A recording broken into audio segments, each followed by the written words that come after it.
ప్రియమైన వారలారా, తన ప్రజలైన ఇశ్రాయేలీలు ఏం చేశారంటే వ్రత దినాన్నే ప్రియులారా వారు ప్రతిష్ఠించి, ఉపవాస దినమును వారు చాటించి, పెద్దలను సమకూర్చి వారు ఏం చేశారంటే దేవుని మందిరములో ఉపవాసం ఉండి వారు ప్రార్థన చేశారు. స్తోత్రం చెల్లిద్దా. వారు ప్రార్థన ఎలాగ చేశారని జకర్యా 7:5 చదివామంటే, వారు ప్రియులారా భయభక్తులతో చేశారు. ఎలా చేశారండి వాళ్ళు?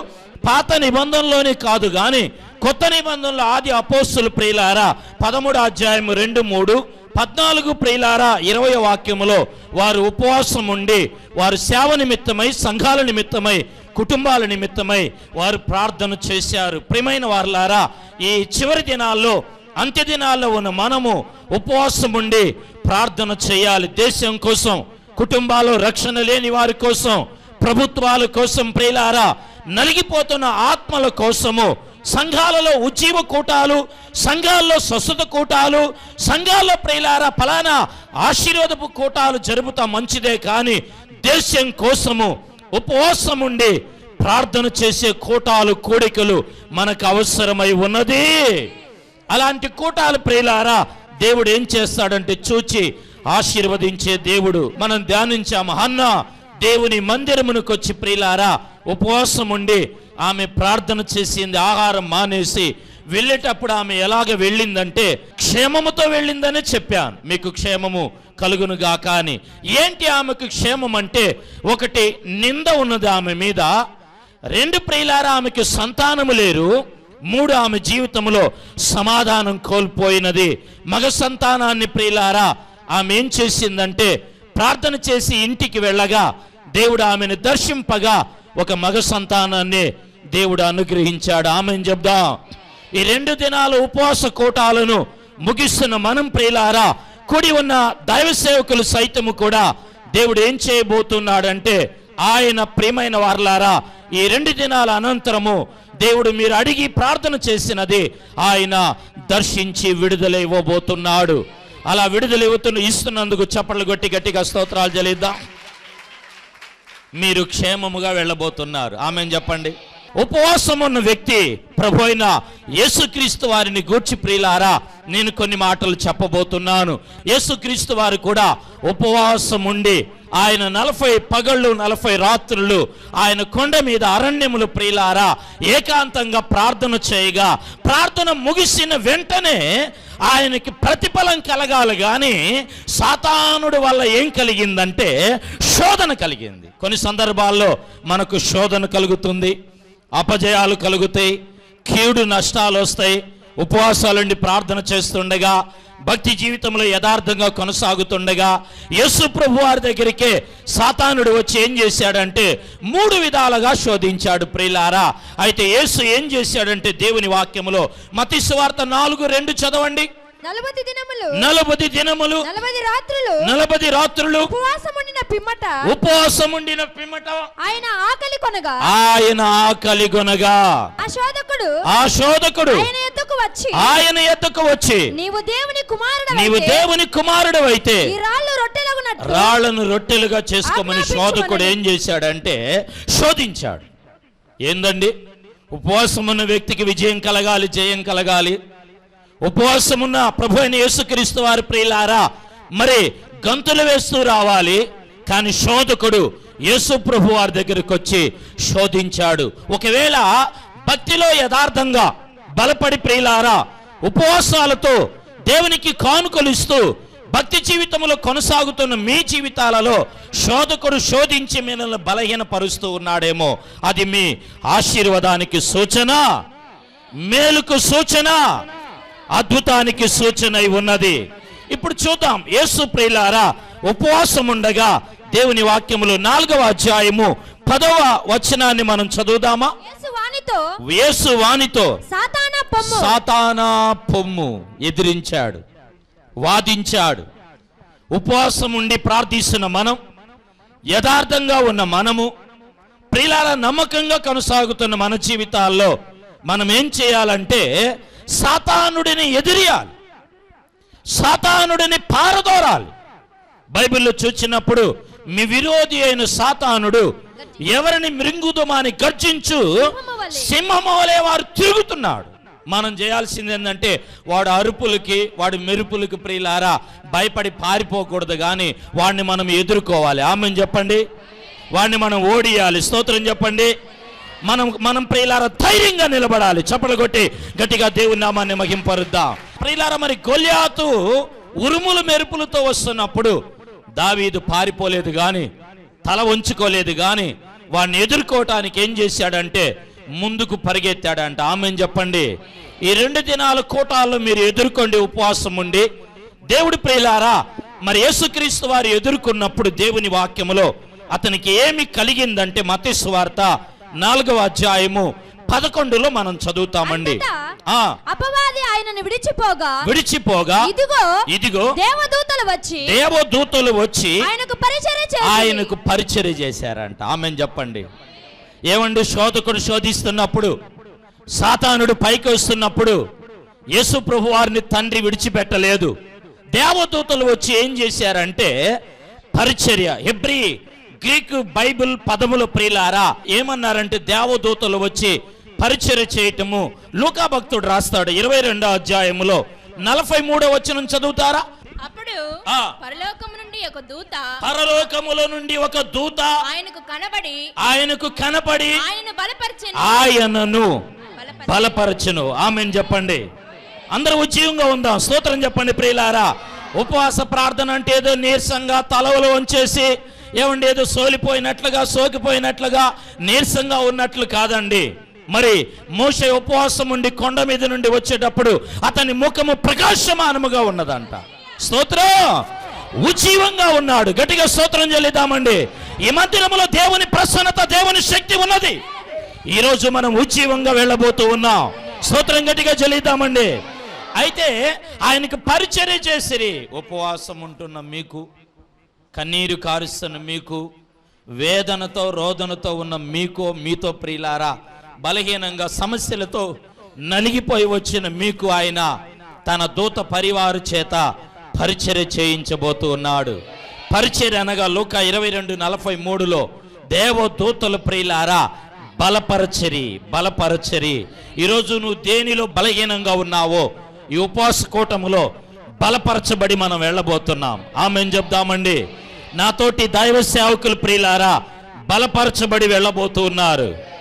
ఇక్కడున్న మీరు బలపరచబడి వెళ్ళబోతున్నారు. ఈ మైకి యంత్ర శబ్దము ద్వారా వింటున్న వారు బలపరచబడబోతూ ఉన్నారు. ఈ 2వ రాత్రి కూటములో నేను అందించే వర్తమానం ఏంటంటే ఉపవాసం ఉండగా దేవుడు మనల్ని బలపరుస్తాడు.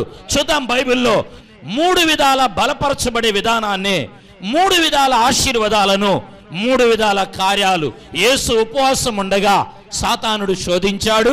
ప్రియులారా, యేసు ఎదుర్కొన్నాడు, జయించాడు. నువ్వు ఎదుర్కొని జయించినప్పుడు ప్రియులారా, కొంతమంది అంటారు కదా, దీవిస్తే దేవునికి ఇస్తాను కదా. ఏమండి అమ్మ, వింటున్నారా నా మాటలు? ఈ కార్యం జరిగితే ఇది నేను చేస్తాను. కానీ అది కాదండి. నీ కార్యం జరగాలి, దీవించబడాలంటే ముందు రక్షింపబడాలి, మారు మనసు పొందాలి, దేవునికి ఇవ్వాలి, దేవుని సన్నిధికి రావాలి. యేసు ఇక్కడ ఉపవాసం ఉండగా సాతానుడు రాగా సాతానుడినే ఎదుర్కొన్నాడు, ఎదిరించాడు. అప్పుడు జరిగిన విషయం ఏమిటంటే దేవదూతలు వచ్చి ఆయనకు పరిచర్య అనగా బలపరిచారు. ఈరోజు మిమ్మల్ని బలపరచబోతున్నాడు. ఎలాగంటే ప్రియులారా, బైబిల్లో 2వ దినవృత్తాంతాలు 16:9 అంటాడు కదా, యథార్థ హృదయము గల వారిని బలపరచుటకు యెహోవా కనుదృష్టి లోకమంతటా సంచారము చేయుచున్నది. అంబే, లోకమంతా సంచారము చేయుచున్నది. అగ్రహారము రోడ్డులో ప్రియులారా, 60 కాలనీలో ఉన్న ఈ గెత్సేమనే ప్రార్థన మందిర బ్రాంచి చర్చి మీద ఆయన కనుదృష్టి ఉంచి ఉన్నాడు.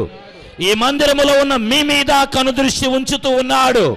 ఈ కార్యక్రమాన్ని చూసి వింటున్న వారి మీద ఆయన దృష్టిని ఉంచుతూ ఉన్నాడు. స్తోత్రం చెల్లిద్దా. ఈరోజు నువ్వు ఏదో బలహీనంగా వచ్చావు, ఏదో బలహీనంగా కృంగి ఉన్నావు. ఈ రాత్రి ప్రియులారా, ఈ 2వ రోజు నువ్వు బలపరచబడి వెళ్ళబోతున్నావు. నీ వెంట దేవుని బలము రాబోతూ ఉన్నది. నీ కుటుంబములో దేవుని శక్తి అమర్చబడబోతూ ఉన్నది. చూద్దాం. నెంబర్ 1 దేవుని వాక్యములో ప్రియులారా, యెజ్రా గ్రంథము 6వ అధ్యాయము 22వ వాక్య భాగాన్ని మనం చదువుకుందామండి. ఏలయనగా ఇశ్రాయేలీయుల దేవుని మందిరపు పని విషయమై వారి చేతులను బలపరచుటకు, ఇశ్రాయేలీయులు దేవుని మందిరము, దేవుని పరిచర్య, వారి కుటుంబాల నిమిత్తమై వారు పనిని కొనసాగుతున్నప్పుడు వారి చేతులను బలపరచుటకు యెహోవా దేవుడు అష్షూరు రాజు హృదయమును వారి వైపుకు త్రిప్పి, కఠినమైన అష్షూరు రాజు, తిరుగుబాటు స్వభావం కలిగిన అష్షూరు రాజు ప్రియులారా, దేవుడు ఏం చేశాడంటే తన ప్రజల యొక్క ఆదరణ కోసం ప్రియులారా, బలపరచబడి నిమిత్తము దేవుడు ఏం చేశాడంటే అష్షూరు రాజుని తన ప్రజల వైపుకి, ఇశ్రాయేలు వైపుకి తిప్పి ఉన్నాడు. స్తోత్రం చెల్లిద్దా. ఈరోజు పరిశుద్ధాత్మ దేవుడు మీ వైపుకు తిరిగి, మీ కుటుంబాల వైపుకి తిరిగి, మీ బిడ్డల వైపుకు తిరిగి ప్రియులారా, మీ హస్తాలను ఆయన ఏం చేయబోతున్నాడంటే ఆయన బలపరచబోతున్నాడు. స్తోత్ర. ఇశ్రాయేలీయుల పని, ఇశ్రాయేలీయుల హస్తము, ఇశ్రాయేలీయుల కుటుంబాన్ని బలపరచిన దేవుడు ఉపవాసం ఉంటున్న మీ కుటుంబాలను, మీ హస్తాలను దేవుడు బలపరచబోతున్నాడు. నా ప్రియ సహోదరి సహోదరుడా, మిత్రమా, ఎలాంటి పరిస్థితి ప్రభావాల్లో మీరున్నారో, బలహీనంగా నీ చేతులున్నవా, బలహీనంగా నీ కుటుంబం ఉన్నదా, బలహీనంగా నీ బిడ్డలున్నారా, నీ కాళ్ళు బలహీనంగా ఉన్నదా, నీ శరీరం బలహీనంగా ఉన్నదా, ఆత్మదేవుడు బలపరచబోతున్నాడు. యేసు నామములు బలపరచబడబోతున్నాం, శక్తి కలిగిన నామములు బలపరచబడబోతున్నాం. యేసుని దేవదూతలు బలపరిచారు. ఈరోజు నీ హస్తాన్ని, నీ కుటుంబాన్ని బలపరుస్తాడు. రెండవది ఏబు గ్రంథము 4వ అధ్యాయము 4వ వాక్యాన్ని మనం చదువుకున్నప్పుడు, నీ మాటలు త్రొట్టిల్లు వానిని ఆదుకొని ఉండెను, కృంగిపోయిన మోకాళ్ళు కలిగిన వారిని నీవు బలపరచితివి. ఆమేన్ చెప్పండి. దేవుని మాటలు, దేవుని వాక్యము, దేవుని సన్నిధి, ఉపవాస దినమంట కృంగిపోయిన మోకాళ్ళు, సడిలిపోయిన మన పాదాలను, బలహీనపరచబడిన మన నడుములను, వేసారిపోయిన మన హృదయాలను ఏబు 4:4 ఆయన అంటున్నాడు బలపరుస్తాడు. ఏ విషయంలో కృంగావు? నీకు సంతానం కలగలేదని కృంగిపోయావా? అప్పులు తీర్చబడలేదని కృంగిపోయావా? బలహీన దశలో నువ్వు కృంగిపోయి ఉన్నావా? ఎలాంటి పరిస్థితుల్లో కృంగి ఉన్నావా? మిత్రమా, సహోదరి సహోదరుడా, ఉపవాస ప్రార్థనలో పాల్గొని ఈ కార్యక్రమాన్ని చూచి విని తిలకిస్తున్న దేవుని బిడ్డలారా, ఈరోజు దేవుడి నీ మోకాళ్ళు, నీ పాదములు, నీ నడుముని, నీ శరీరమును ఆయన బలపరిచి లేవనెత్తబోతూ ఉన్నాడు. దావీదు అంటున్నాడు, నా అడుగులు బండ మీద స్థిరపరచి ఉన్నావు. దేవుడు మన అడుగులను, మన పాదములను ప్రియులారా ఆయన స్థిరపరచి బలపరిచేవాడు. ఒకటి, ఆయన ప్రియులారా ఇశ్రాయేలీయుల చేతులను బలపరిచి నిలబెట్టిన దేవుడు మీ చేతులను బలపరిచి ఆయన నిలబెడతాడు. రెండవది ప్రియులారా, కృంగిన మోకాళ్లను, ఆ పరిస్థితి ప్రభావాలు పడిపోయి ఉన్న నిన్ను ఆయన బలపరిచి లేవనెత్తుతాడు. మూడవదిగా, చివరి మాటగా మనం చూచినప్పుడు 2వ తిమోతి పత్రిక 4వ అధ్యాయము 17వ వాక్య భాగాన్ని చదువుదామండి. అయితే నా ద్వారా సువార్త పూర్ణముగా ప్రకటించబడు నిమిత్తము అన్ని జనులందరిలో దాని విను నిమిత్తమును ప్రభు నా ప్రక్క నిలిచి నన్ను బలపరచును గనుక. ఆమేన్ చెప్పండి. స్తోత్రాలు గట్టిగా చెల్లిద్దాము. ఓసారి చప్పట్లు కొట్టి కూడా దేవుని నామాన్ని మహింపరుద్దామండి. ఇక్కడ అంటున్నాడు పౌలు తిమోతికి, సువార్తను ప్రకటిస్తున్నప్పుడు, సంఘాన్ని నేను కడుతున్నప్పుడు, ఆత్మలు సంపాదిస్తున్నప్పుడు, ప్రయాసపడుతున్నప్పుడు, సింహాలు ఓడ ప్రయాణాల్లో, శత్రువులు, ఆ ప్రియులార కపట సహోదరుల మధ్య దేవుడు నా ప్రక్కన నిలిచి నేను తప్పిపోకుండా, ప్రమాదములో పడిపోకుండా ఆయన నన్ను బలపరచెను. ఆమె చెప్పండి.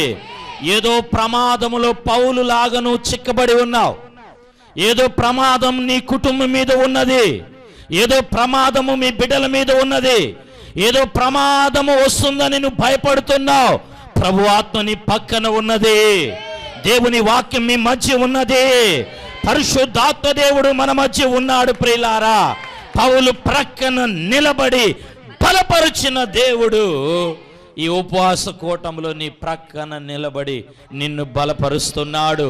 నీ ప్రక్కన ఉన్న అప్పును చూడవద్దు, నీకు రాబోతున్న ప్రమాదమును చూడవద్దు. ఈ కూటములో మిత్రమా ప్రియులారా, ఇదిగో నీకున్న సమస్యను చూడవద్దు. నీ ప్రక్కన నిన్ను బలపరచడానికి, ప్రమాదములు పడిపోకుండా ఆయన తన దూత పరివారమును ఉంచి ఉన్నాడు. స్తోత్రం చెల్లిద్దామండి. ఆమేన్. హల్లెలూయా. Praise the lord. హల్లెలూయా. పోతిఫరు భార్య ప్రియులారా, మరి దేవుని వాక్యములో మనం చదువుకున్నప్పుడు ఇక్కడ ఎవరు లేరు, మనిద్దరం తప్పు చేద్దామనేది. కానీ యేసేపు ఏమన్నాడంటే, దేవుడు తోడుగా ఉన్నాడు, దేవుడు చూస్తూ ఉన్నాడు. ఆమేన్ చెప్పండి. దేవుడు తోడుగా ఉన్నాడు, దేవుడు చూస్తూ ఉన్నాడు అనుకున్న వ్యక్తికి రాజయ్యాడు. ప్రియులారా, ఇక్కడ ఎవరు లేరు, నా తోడు ఎవరు లేరు, మనల్ని ఎవరు చూడట్లేదన్నా పోతిఫరు యొక్క సతీమణి ప్రియులారా వాక్యములు చూస్తాము, పతన అవస్థలో మనం చూస్తాము. ఈరోజు దేవుడు మన పక్కన ఉన్నాడు, దేవుడు నీతో ఉన్నాడు. వివాహం జరగలేదా, బిడ్డల సీటు రాలేదా, ఉద్యోగ వ్యవస్థలో అభివృద్ధి లేదా, ఆర్థిక పరంగా ఇబ్బందుల్లో ఉన్నారా, అసమాధానాలు బలహీనతల్లో ఉన్నారా, గుండె చెదరి ఉన్నారా, ఈరోజు దేవుడు మూడవది నిన్ను బలపరిచేది, నిన్ను నిలబెట్టేది ఏమంటే, నీ ప్రమాదాలలో, నీ అపాయాలలో, మీ కీడులో మీ పక్కన ఉండి ఆయన మిమ్మల్ని ఆయన బలపరిచే దేవుడు. స్తోత్ర. తప్పిస్తాడు. ఏదో అపాయము నుండి మీరు తప్పింపబడబోతున్నారు, ఏదో కీడులో మీకు విడుదల కలగబోతుంది ప్రియులారా, ఏదో నష్టములో మీరు ఆగి ఉన్నారు, దేవుడు పక్క నుండి ఆ నష్టాన్ని పూడ్చబోతున్నాడు. పూడుస్తున్నందుకు గట్టిగా స్తోత్రాలు చెల్లిద్దామండి. ఉపవాసం ఉన్న హన్నా ప్రియులారా క్షేమముగా వెళ్ళింది. నిన్నటి దినం ధ్యానించాం. ఈరోజు ఉపవాసం ఉన్న యేసు ప్రభు వారు ప్రియులారా తండ్రి చేత బలపరచబడ్డాడు, పరిచర్య చేయించుకున్నాడు. దేవుని వాక్యము ఈరోజు మీతో మాట్లాడుతున్నది. ఈ 2వ దినము ఉపవాస కూటములో ఉన్న మీతో సంఘ కాపరిగా, దైవ సేవకుడిగా, అభిషేకింపబడిన వ్యక్తిగా ప్రియులారా ఆత్మతో నేను ఇచ్చే వాగ్దానం ఏమనగా, ఈ 2వ రోజు మీరున్న సమస్యల్లో, బలహీనతలో దేవుడు మిమ్మలను బలపరచబోతున్నాడు, శక్తితో నింపబోతూ ఉన్నాడు ప్రియులారా. తన అభిషేక ఆత్మను అనుగ్రహించనై ఉన్నాడు. గట్టిగా దేవునికి స్తోత్రం చెల్లిద్దా. క్షేమంగా వెళ్ళింది హన్నా, మీరు క్షేమంగా వెళ్ళబోతున్నారు. ఈ దినము దేవుడు ఉపవాసం ఉంటున్న మనలను ఆదరించి బలపరుస్తాడు. ఈ వాక్యము దేవుడు దీవించునుగాక.